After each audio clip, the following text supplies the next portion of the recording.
C mathematics linear ഓൾജിബ്രയിലെ linear independence ആണ് നമ്മൾ കഴിഞ്ഞ കുറച്ച് വീഡിയോസ് ആയിട്ട് ഡിസ്കസ് ചെയ്തുകൊണ്ടിരിക്കുന്നത്. അപ്പോൾ ഇവിടെ നമുക്ക് അതിനെ റിലേറ്റ് ചെയ്ത് മറ്റൊരു തിയറം നോക്കാം. തിയറം 4.3.3 എന്ന സ്റ്റേറ്റ്മെൻറ്റ് നോക്കാം. Let S equal to V one V two etcetera V R be a set of vectors in R N if R greater than N then S is linearly dependent. എന്താ പറഞ്ഞേ? നമുക്ക് R എന്നിലെ ഒരു set ഉണ്ട് S എന്ന് പറഞ്ഞിട്ട്. അതിൽ എത്ര വെക്ടേഴ്സ് ഉണ്ട്? v1 v2 etcetera V R vectors ഉണ്ട്. ഈ തന്നിരിക്കുന്ന നമ്പർ ഓഫ് വെക്ടേഴ്സ് ഈ എന്നിനേക്കാളും കൂടുതലാണെങ്കിൽ ഈ സെറ്റ് എന്ന് പറയുന്നത് ലീനിയർലി ഡിപ്പെൻഡൻ്റ് ആണെന്നാണ് പറയുന്നത്. ഒരു എക്സാമ്പിൾ കാണിച്ചു തരാം. ഇവിടെ നോക്കുക നിങ്ങൾ. ഇവിടെ R2 എടുത്തു ഞാൻ. ഇവിടെ എസ് എന്ന് പറയുന്ന സെറ്റ് എടുത്തു. R2ൽ 3 എലമെൻറ്റ്സ് എടുത്തു. 0 1 1 1 1 2 3. ഇത് 1 2 3 വെക്ടേഴ്സ് ഉണ്ട്. അപ്പോൾ 3 ഈസ് ഓൾവേസ് ഗ്രേറ്റർ ദാൻ 2 അല്ലേ? 3 വെക്ടേഴ്സ് ഉണ്ട്. നമ്മൾ R2 ആണ് എടുത്തിരിക്കുന്നത്. So 3 is always greater than R2. Then it is linearly dependent. ഈ സെറ്റ് എന്തായിരിക്കും? ലീനിയർലി ഡിപ്പെൻഡൻ്റ് ആയിരിക്കും. എന്തുകൊണ്ടാണ് അങ്ങനെ വരുന്നത്? ഈ 2 3 എന്ന് പറയുന്ന വെക്ടേഴ്സിനെ ഇതിൻ്റെ രണ്ടിൻ്റെ ലീനിയർ കോമ്പിനേഷൻ ആയിട്ട് എഴുതാൻ പറ്റും. അതുകൊണ്ടാണ്. ഓക്കെ. അല്ലെങ്കിൽ ഇതിൽ ഏതെങ്കിലും ഒരു വെക്ടറിനെ മറ്റുള്ള 2 വെക്ടേഴ്സിൻ്റെ ലീനിയർ കോമ്പിനേഷൻ ആയിട്ട് എഴുതാൻ പറ്റും. ഓക്കെ. അപ്പോൾ ഇത് ഞാൻ കഴിഞ്ഞൊരു വീഡിയോയിൽ എനിക്ക് തോന്നുന്നു എന്തുകൊണ്ട് എന്നുള്ളത് ചിന്തിക്കണം എന്ന് പറഞ്ഞിട്ടുണ്ടായിരുന്നു. നമുക്കതിൻ്റെ പ്രൂഫ് ഒന്ന് നോക്കാം.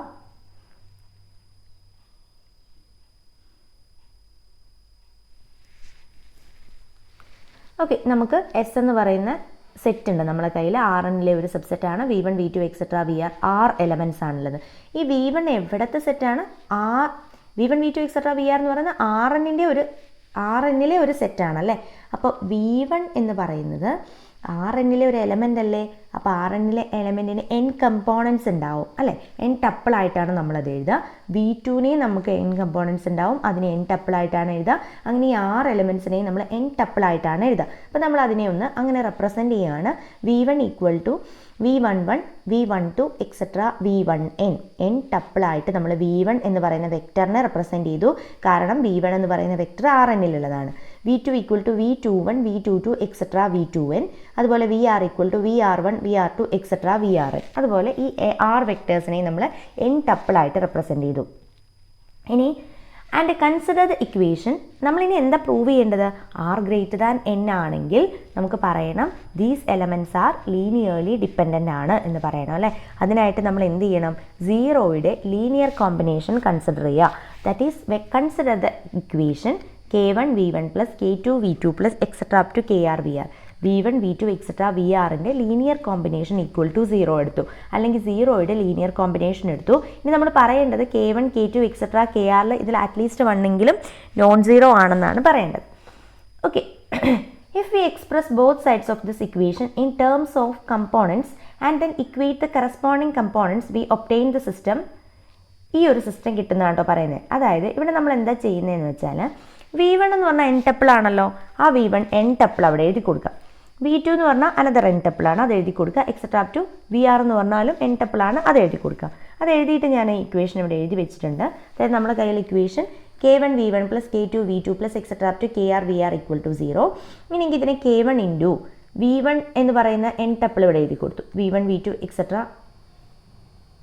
v1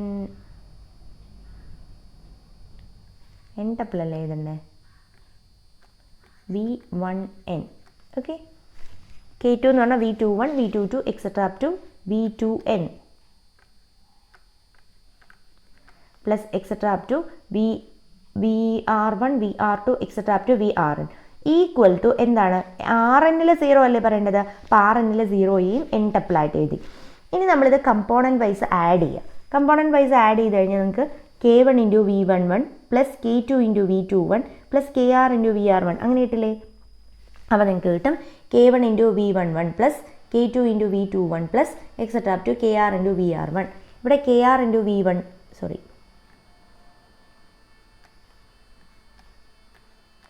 k1 into v12 plus k2 into v22 plus etcetera up to kr into vRn etcetera up to നമുക്ക് എങ്ങനെ എഴുതാം? ലാസ്റ്റ് എലമെൻറ്റിൻ്റെയും കൂടെ k1 into v1n k1 into 1n plus k2 into v2n plus etcetera up to kr into vRn. Okay. ഇങ്ങനെ എഴുതാൻ പറ്റും. ഇങ്ങനെ എഴുതിയിട്ട് നമ്മളിത് കോമ ഇട്ടിട്ടാണ് ഇങ്ങനെയാണ് വരിക. ഓക്കെ, അതായത് ഇത് ഫസ്റ്റ് കമ്പോണൻറ്റ്, ഇത് സെക്കൻഡ് കമ്പോണൻറ്റ്, ഇത് തേർഡ് കമ്പോണൻറ്റ്, അല്ല ഇത് nth കമ്പോണൻറ്റ്, അങ്ങനെയല്ലേ വരിക. അപ്പോൾ ഇവിടെ നമുക്ക് first component equal to 0, second component equal to 0, etcetera up to nth component equal to 0 എന്ന് എഴുതാം. അങ്ങനെ നമുക്കൊരു ഇക്വേഷൻ കിട്ടും. ഇതാണ് first component equal to 0, second component equal to 0, nth component equal to 0. അപ്പോൾ ഇതിൽ എത്ര ഇക്വേഷൻസ് ഉണ്ട്? 1, 2 എക്സെട്ര അപ് ടു n വരെയുള്ള ഇക്വേഷൻ ഉണ്ട് അല്ലേ. അപ്പോൾ n ഇക്വേഷൻസ് ആണ് ഇതിനുള്ളത്. ഇതിൽ ഈ ഒരു സാധനം എഴുതി തെറ്റിപ്പോയിട്ടുണ്ട്.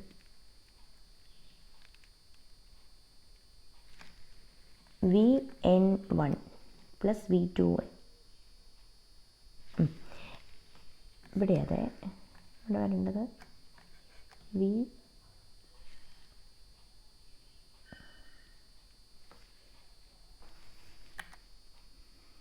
ചെറിയൊരു മിസ്റ്റേക്ക് ഉണ്ടായിരുന്നു, തിരുത്തിയുണ്ട്.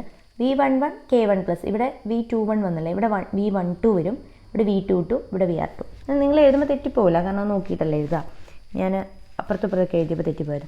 ഇവിടെ V1n. അപ്പോൾ ഇതിൽ എത്ര ഇക്വേഷൻസ് ഉണ്ട്? 1, 2 അങ്ങനെ പോയിട്ട് n ഇക്വേഷൻസ് ഉണ്ട് അല്ലേ. ഇവിടെ n ഇക്വേഷൻസ് ഉണ്ട്. എത്ര വേരിയബിൾ ഉണ്ട്? 6 വേരിയബിളാണ് നമുക്കുള്ളത്. നമുക്ക് തന്നിരിക്കുന്നത്, അപ്പോൾ this is A homogeneous system എന്ന് പറയാലോ. ഇതൊരു ഹോമോജീനിയസ് സിസ്റ്റം ഓഫ് ഇക്വേഷൻസ് ആണ് വിത്ത് n ഇക്വേഷൻസ് വിത്ത് വിത്ത് r അൺനോൺസ്, അങ്ങനെ പറയാലോ. This is A homogeneous system of n equations in the r unknowns. ഇനി നമുക്കറിയാം r is unknowns, number of unknowns is greater than number of equations ആണെന്ന് നമുക്ക് തന്നിട്ടുണ്ട്. അങ്ങനെയാണെങ്കിലുള്ള കണ്ടീഷനാണ് കണ്ടുപിടിക്കാൻ പറഞ്ഞത്. അപ്പോൾ ഇതാണെങ്കിൽ എന്താ സംഭവിക്കുക? r ഗ്രേറ്റർ ദാൻ, നമ്മൾ ഓൾറെഡി മൊഡ്യൂൾ ഫസ്റ്റിൽ പഠിച്ചിട്ടുണ്ട്, നമ്പർ ഓഫ് ഇക്വേഷൻസിനേക്കാളും കൂടുതലാണ് നമ്പർ ഓഫ് വേരിയബിൾസ് എങ്കിൽ it has a non trivial solution. ഒരു ഹോമോജീനിയസ് സിസ്റ്റത്തിന് നോൺ ട്രിവിയൽ സൊല്യൂഷൻ ഉണ്ട്, നമ്മൾ മൊഡ്യൂൾ ഫസ്റ്റിൽ പഠിച്ചിട്ടുണ്ട്. Since r greater than n, number of equations number of വേരിയബിൾസിനേക്കാളും ചെറുതാണെങ്കിൽ, അതായത് നമ്പർ ഓഫ് വേരിയബിൾസ് ആണ് ഇവിടെ വലുത് എങ്കിൽ നമുക്ക് പറയാം the system has a non trivial solution. അതുകൊണ്ട് തന്നെ നമുക്ക് പറയാം നോൺ ട്രിവിയൽ സൊല്യൂഷൻ, ഒരു ഹോമോജീനിയസ് സിസ്റ്റത്തിന് നോൺ ട്രിവിയൽ സൊല്യൂഷൻ ഉണ്ടെങ്കിൽ ആ തന്നിരിക്കുന്ന വെക്ടേഴ്സ് എന്തായിരിക്കും? ലീനിയർലി ഡിപ്പെൻഡൻ്റ് ആണെന്ന് നമ്മൾ മുമ്പത്തെ തിയറം പഠിച്ചിട്ടുണ്ട്. അപ്പോൾ therefore V1, V2 etcetera up to VR എന്ന് പറയുന്നത് ലീനിയർലി ഡിപ്പെൻഡൻറ്റ് സെറ്റാണ്. ഇതൊക്കെ മുമ്പ് പഠിച്ച റിസൾട്ട് യൂസ് ചെയ്തിട്ട് എഴുതുന്നതാണ് കേട്ടോ. ഓക്കെ, അപ്പോൾ ഇതാണ് നമുക്ക് പറയാനുള്ളൊരു തിയറം. ഇനി നമുക്ക് പറയാനുള്ള കൺസെപ്റ്റ് റോൺസ്കിയനാണ്. നമുക്ക് അടുത്ത വീഡിയോയിൽ പറയാം.